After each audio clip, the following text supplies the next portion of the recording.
कार्तिक मास वैसे तो देवों का मास कहा जाता है और इस दिन कार्तिक पूर्णिमा का विशेष महत्व होता है। राजधानी रांची के चुटिया स्थित स्वर्णरेखा नदी के किनारे कैसी धाम है, जहाँ पे 21 शिवलिंग बनाए गए हैं जो काफ़ी पुराने हैं और मान्यता है कि करीब तकरीबन 400 वर्ष पुराना यह शिवलिंग है। इस घाट पे आज के दिन पूजा अर्चना करने श्रद्धालु दूर दूर से आते हैं और भगवान सत्यनारायण की कथा सुनते हैं। स्वर्णरेखा में स्नान करने के बाद यहाँ बने शिवलिंग श्रद्धालुओं के द्वारा यहाँ बिक रहे प्रसाद को लेकर के या घर से लाते हैं और यहाँ पे पूजा अर्चना करते हैं। यहाँ पे कई तरह के पूजा सामग्री की दुकान भी लगाई जाती है और ख़ासकर यहाँ दूर दूर से लोग आते हैं और दान पुण्य का भी यहाँ विशेष महत्व है। इस स्वर्णरेखा घाट पे भगवान सत्यनारायण की कथा सुनने की अलग महिमा है और यह जो शिवलिंग बना हुआ है यहाँ पर भी श्रद्धालु पूजा करते हैं और अपनी मनोकामना मांगते हैं। उत्तरायण स्वर्णरेखा के इस नदी में काफ़ी मान्यता है और यहाँ पे जिस तरह से लोगों का आना जारी है और हर साल यहाँ तकरीबन 10,000 से अधिक लोग आते हैं। स्वर्णरेखा नदी के यह धाम पे, यह घाट पे एक ऐसी धाम का मंदिर है जहाँ के पुजारी लोगों को आशीर्वाद दे रहे हैं, रक्षा सूत्र बांध रहे हैं और टीका दे रहे हैं। स्वर्णरेखा के जल को लेकर लोग यहाँ आते हैं, भगवान भोलेनाथ पे जलार्पण करते हैं जिसकी यहाँ विशेष महत्ता है और इस दिन दूर दूर से श्रद्धालु यहाँ पे आते हैं और अपनी मनोकामनाएं भगवान भोलेनाथ से मांगते हैं और उनकी मनोकामना पूर्ण भी होती है।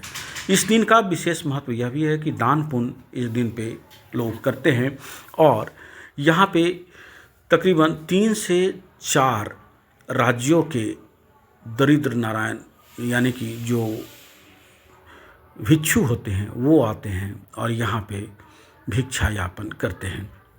मंदिर से पूजा करने के बाद यहाँ स्वर्णकार समिति द्वारा, कान्यकुज समिति के द्वारा प्रसाद वितरण किया जा रहा है, जहां कतारबद्ध होकर लोग प्रसाद ले रहे हैं। वहीं दरिद्र नारायण भोज का भी व्यवस्था किया गया है और शाम का वितरण किया जाएगा। साथ ही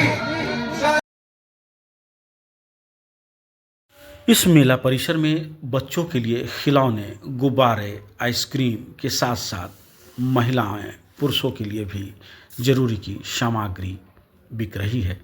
यहाँ पे जहाँ बच्चे खिलौने देखकर आकर्षित हो रहे हैं, वहीं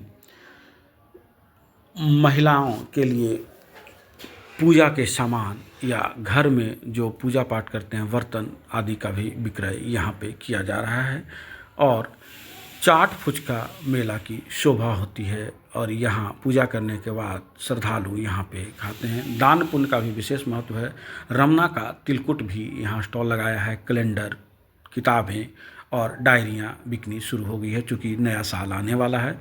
और पूजा करने के बाद लोग सिंदूर लेते हैं, इसका भी महत्व है। सिंदूर, किया, काढ़ा और पूजा करने की सामग्री के भी कई दुकानें लगे हैं।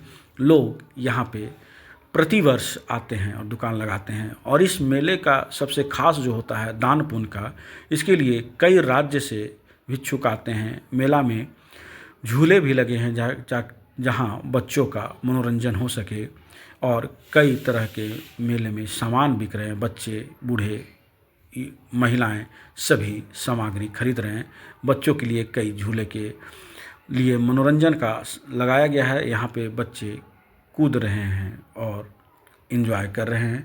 साथ ही अगर महिलाओं की बात करें तो उनके लिए भी यहाँ पे साज समाज सामग्री बिक रही है जो देख रहे हैं, खरीद रहे हैं और इस मेले का लोग बेसब्री से इंतज़ार करते हैं और अपनी मनपसंद चीज़ खरीदते नज़र आ रहे हैं। आज कार्तिक पूर्णिमा के दिन विशेष ध्यान रखा जाता है। इस दिन सुबह लोग उठकर स्नान करते हैं और गंगा में आरती करते हैं।